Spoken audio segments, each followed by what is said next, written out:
نحمده ونستعينه ونؤمن به ونتوكل عليه ونعوذ بالله من شرور أنفسنا ومن سيئات أعمالنا.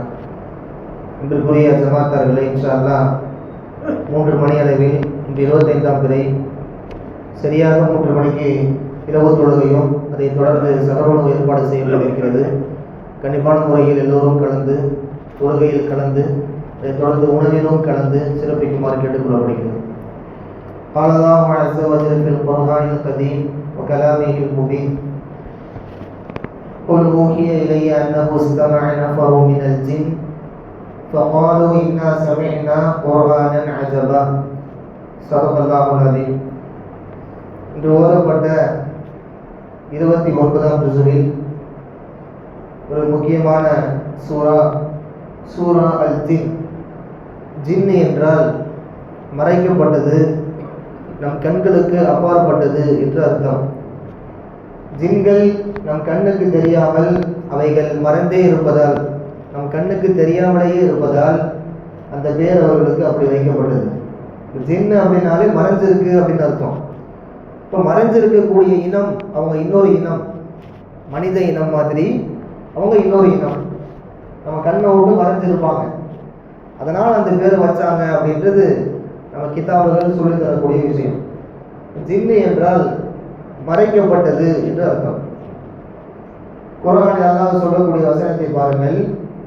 அன்னஹு ஸ்தமஅ நஃபரு மினல் ஜின், ஜின்கள் ஒட்டு கேட்டது அப்படின்னு வருது.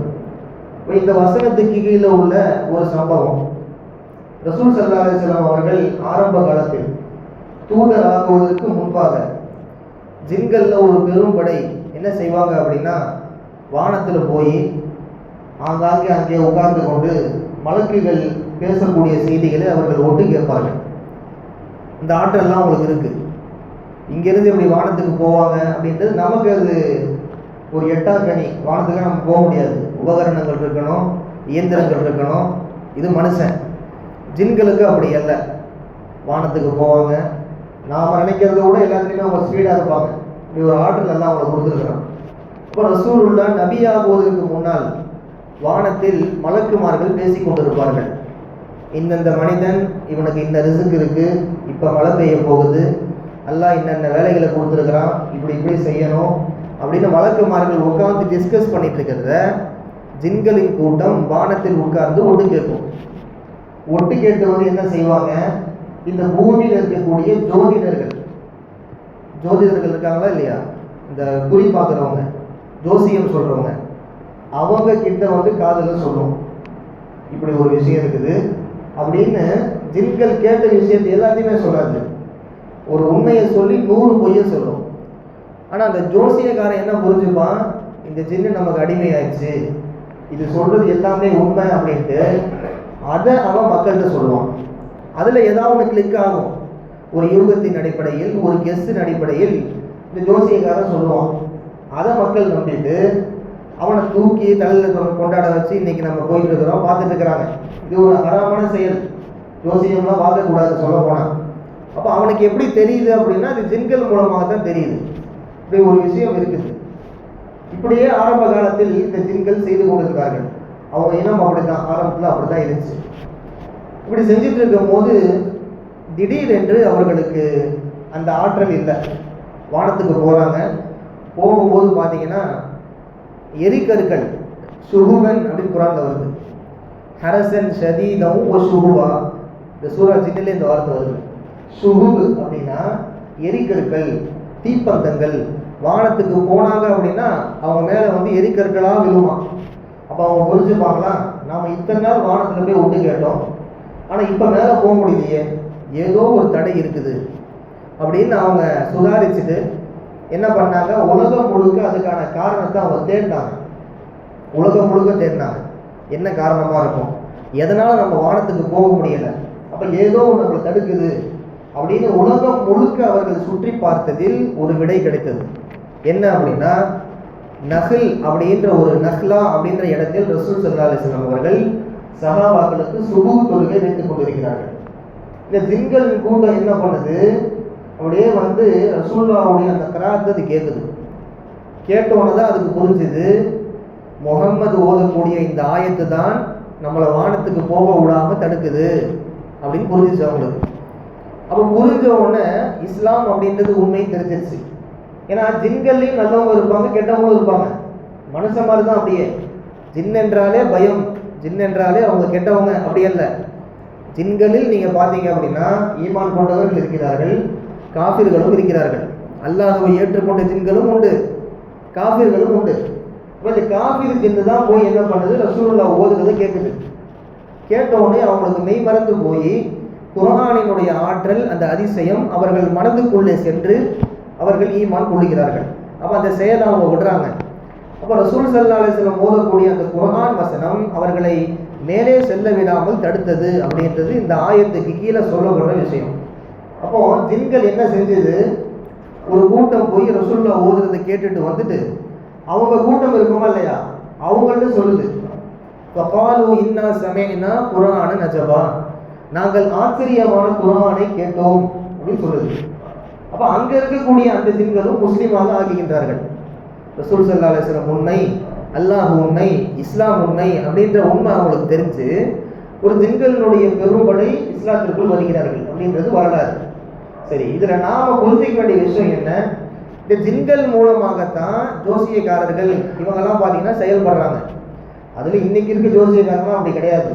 சும்மா ஏதாவது ருத்ராட்ச கோட்டையை போட்டுக்கிட்டு ஒரு மாதிரியான ஒரு ஆங்கிளில் உட்காந்துக்கிட்டு ஒரு கிளியை வச்சுட்டா அவர் கிளியாக நினைப்பு, அவர் ஒரு காசை வாங்கிக்கிட்டு மக்களை உருட்டுறது, இதெல்லாம் நீங்கள் பார்த்தீங்கன்னா ஒரு நகைப்புக்கு இடமான ஒரு விஷயம். அதில் ஒரு துளி கூட மார்க்கத்துக்கு எந்த ஒப்புதலும் கிடையாது. முழுக்க முழுக்க ஹராமான செயல். நானே கூட பார்த்துருக்குறேன். மெரினா பீச்சில் போகும்போது ஒரு தடவை நம்ம பெண்கள் புர்கா போட்ட பெண்கள் உட்காந்து ஜோசியம் கேட்டுட்டு இருக்கிறாங்க. எவ்வளவு மோசமான செயல். அப்போ அல்லாஹ்வுக்கும் அவர்களுக்குமான ஈமான் என்ன, ஈமானிய உறவு என்ன, தவக்குல் என்ன, அல்லாஹ் இருக்கிறான்ற அந்த தௌஹீத் எங்க போச்சு நம்ம பெண்களுக்கு.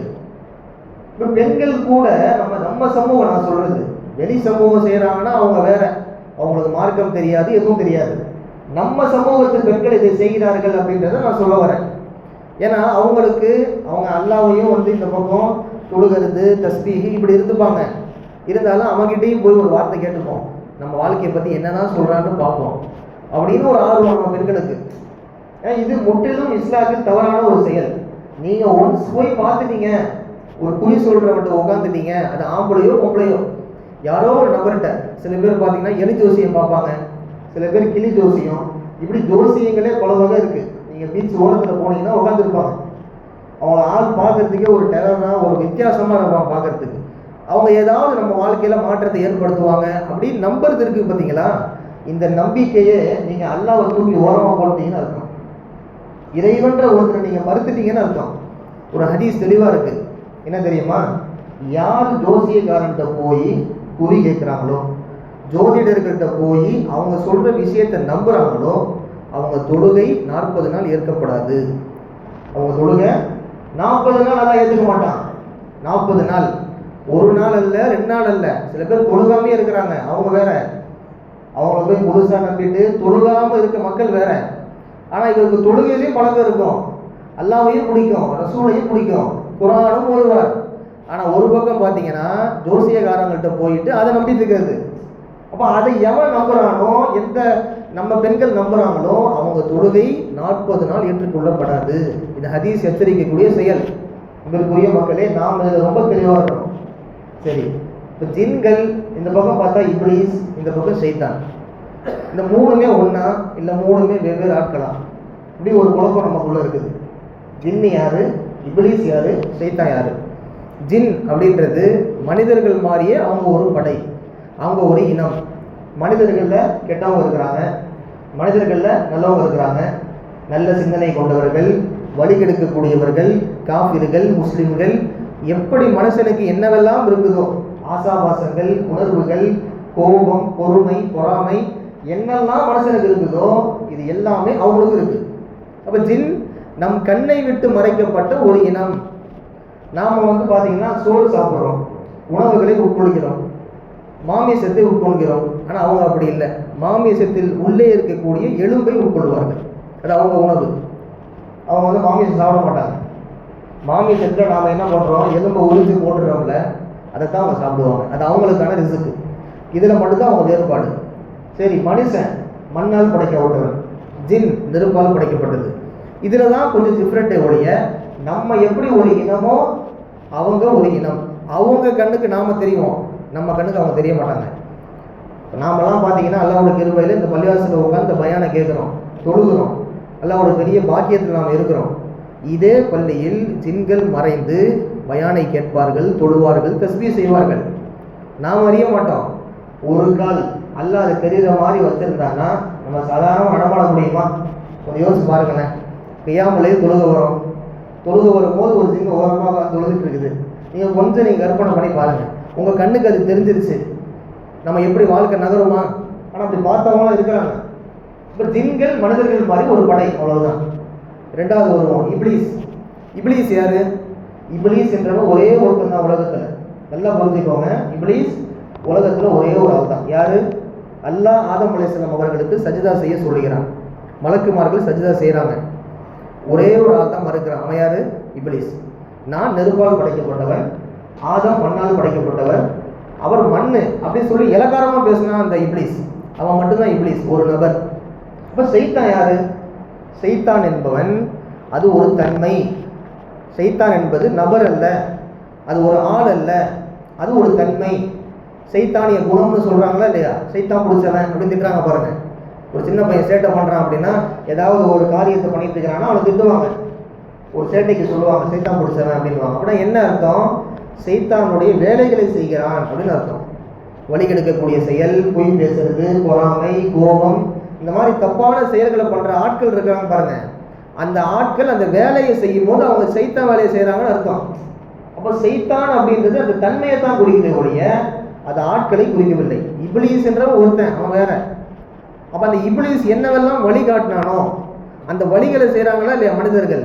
அப்போ மனிதர்களுக்குள்ளேயும் சைத்தான்கள் இருக்கிறார்கள், ஜின்களுக்குள்ளேயும் இருக்கிறாங்க. உங்களுக்கு இன்னும் புரியுற மாதிரி சொல்றேன் கேளுங்க. மனிதர்களில் யாரெல்லாம் பொய் பேசுறாங்களோ இவர் சைத்தான்வாக நடந்துக்கிறாருன்னு அர்த்தம். மனிதர்கள் யாரெல்லாம் கொலை செய்கிறாரோ, யாரெல்லாம் திருடுறாங்களோ இவர்கள் சைத்தானுடைய காரியத்தை செய்கிறார்கள் அர்த்தம். இதே போல ஜின்கள்லையும் இருப்பாங்க. ஜின்கள்லையும் பொய் பேசுகிறவங்க இருப்பாங்க, புறம் பேசுகிறவங்க இருப்பாங்க, அல்லாஹ்வை நிராகரிக்கின்ற ஜின்கள் இருப்பார்கள். இவர்கள் சைத்தானிய ஜின்கள் அர்த்தம். இப்போ சைத்தானிய மனிதர்கள் மாதிரி சைத்தானிய ஜின்கள். ஆனால் மனிதர்களுக்குள்ள இப்ளீஸ் இருக்க மாட்டான். இப்ளீஸ்ன்ற ஒரு ஆள், அவன் ஆள் வேற. ஆளுன்றது வேற, தன்மை அப்படின்றது வேற. அப்போ இதுதான் ஜின் என்பது ஒரு இனம், இப்ளீஸ் என்பது ஒரு தனிநபர், சைத்தான் என்பது ஒரு தனித்தன்மை. கெட்டதை செய்யக்கூடிய, கெட்டதை ஏவக்கூடிய இந்த நபர்களுக்கு சைத்தான்னு சொல்லுவாங்க. ஒரு சில விஷயங்களை சொல்லி கொடுத்துக் கொள்கிறேன், வாழ்க்கைக்கு ரொம்ப தேவையான செயல். பாருங்க, சைத்தான் எப்படியெல்லாம் ஊசலாட்டத்துக்கு கொண்டு வருவான்னு பாருங்க. ஃபர்ஸ்ட் ஸ்டெப்பு, நன்மையான காரியத்தை லேட்டாக செய்யலாம் அப்படின்ற எண்ணத்தை மனசில் போடுவான். தீமையான காரியத்தை உடனே செய்யலாம் அப்படின்னு நினைக்க வைப்பான். இப்போ பாருங்க, நாளைக்கு நான் தஹஜ்ஜுத் எந்திரிப்பேன் அப்படின்னு உங்கள் மனசில் ஒரு எண்ணம் வரும். தஹஜ்ஜுத்துக்கு நீங்கள் எந்திரிக்கவும் செய்வீங்க. ஒரு 5 நிமிஷம் தான் படுக்கலாமே, ஒரு 5 நிமிஷம் தான் படுக்கலாமே, படுத்துட்டு மறுபடியும் எந்திப்போம் அப்படின்னு யோசிச்சு நீங்கள் படுப்பீங்க. ஆனால் ஃபஜ்ர் கூட சொல்ல மாட்டீங்க, 7 மணிக்கு எந்திப்பீங்க. நன்மையான காரியம் செய்ய தோணும், அதெல்லாம் வந்து எல்லாமே கெட்டிக்காரன் கரெக்டாக வந்து நம்ம நகர்த்துவான். ஆனால் அதில் அலட்சியத்தை கொடுப்பான். இப்போ தஹஜ்ஜுத்துக்கு நீங்கள் பிளான் பண்ணுறீங்க, நஃபீலு ஒரு பரலான ஃபஜ்ர் கூட உங்களுக்கு கிடைக்காம பண்ணிடுவான் சைத்தான். இதுதான் அவனுடைய நகர்வு. இது ரொம்ப உஷாராக இருக்கணும். கெட்ட செயல் பாருங்க, உடனே செய்ய வைப்பான். ஒரு பொய் பேசுறது இருக்கு, பொய்யை உடனே செய்ய வச்சிருவான். இல்லை பொய் நம்ம அப்புறம் பேசுவோம், யாரும் யோசிக்கிறோமா? யாருமே யோசிக்க மாட்டாங்க, பொய் உடனே பேசுவாங்க. இதான் சைத்தான். நல்ல காரியத்தை அவன் லேட்டாக செய்ய வைப்பான், கெட்ட காரியத்தை உடனே செய்ய வச்சிருவான். ரெண்டாவது, கெட்ட காரியத்தை அழகாக காட்டுவான். இது சைத்தானுடைய பழக்கம். ஒருத்தன் பொய் பேசுறான் அப்படின்னா இவன் என்ன தெரியுமா யோசிப்பான்? பொய் பேசுறது அசல்ல இஸ்லாத்தில் ஹராம், அது ஒரு பெருங்குற்றம். ஆனால் அவன் என்ன யோசிப்பான்? பொய் பேசுகிறவன், நம்ம ஆட்கள், நாம் என்ன தண்ணியாக குடிக்கிறோம், மதுவாக இருந்துடும், ஊரில் எவன் என்னென்னமோ தப்பு செய்கிறான், ஒரு பொய் பேசுகிறா என்ன தப்பு இப்படின்னு யோசிப்பான் இவன். ஆனால் பொய் பேசுறது என்னது? யதார்த்தத்தில் ஹராமான செயல், மார்க்கத்தில் கூடாது. மற்ற தவறுகளை வைத்து நான் செய்கிற தப்பு ஒன்றுமே இல்லை அப்படின்னு சொல்லுவாங்க. அப்போ சைத்தான் தவறுகளை அழகாக காட்டுவான். இது ரெண்டாவது. மூணாவது, உங்கள் வணக்கங்களில் நம்பிக்கையை அவன் இழக்க வைப்பான். நான் எந்நேரமும் தொழுவேன், எந்நேரமும் தஸ்பீஹ் செய்கிறேன், எந்நேரமும் பள்ளிவாசலில் உட்காந்துருக்கேன், அல்லாஹ் இல்லாமல் உட்காந்துருக்கிறேன், நான் கேட்டதை அல்லாஹ் கொடுக்கவே மாட்டானே, இப்படி எண்ணம் வரும். பார்த்துருக்கீங்களா? இந்த எண்ணம் வந்துவிட்டால் நீங்கள் ஷைத்தானின் பிடியில் இருக்கின்றீர்கள் என்று அர்த்தம். அல்லாஹ் பொறுமையாக தான் கொடுப்பான், சபர் செய்யணும், பொறுமை இருக்கணும். நீங்கள் இப்படி யோசிச்சிட்டீங்க, ஷைத்தான் உங்கள்கிட்ட விளையாடுறான்னு அர்த்தம். அவன் வணக்கங்களின் மீதான நம்பிக்கையை இழக்க வைப்பான், வணக்கங்களுக்குள் சந்தேகத்தை போட வைப்பான். அதுவும் ஷைத்தான் பண்ணுவான்.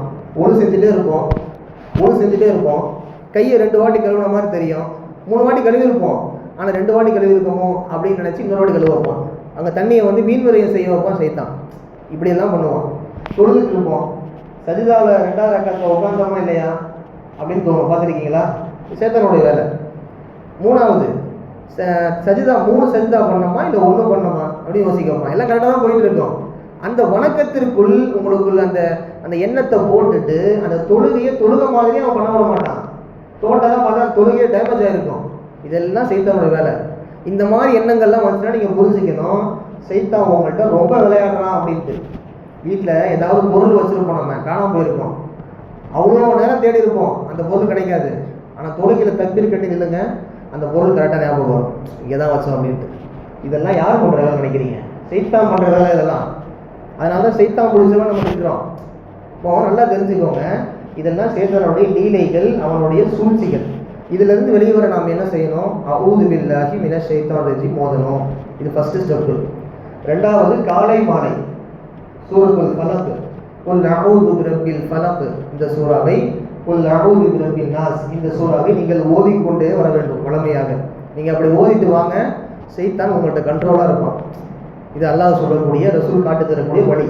இதற்குரிய மக்களை இப்படிப்பட்ட இந்த சைத்தானுடைய அந்த சூழ்ச்சிகளை புரிந்து நல்ல வழியில் நடப்பதற்கு, அல்லாஹ் ஏவிய ரசூல் ஏவிய வழியில் நடப்பதற்கு வல்ல இறைவன் நம் சந்ததிகள், நம் எல்லோருக்கும், அண்டை வீட்டுக்காரர்களுக்கும் தௌஃபீக் செய்வானாக. வாஹிரு தஅவானா அல்ஹம்துலில்லாஹி ரப்பில் ஆலமீன். அஸ்ஸலாமு அலைக்கும் வரஹ்மத்துல்லாஹி வபரகாத்துஹு.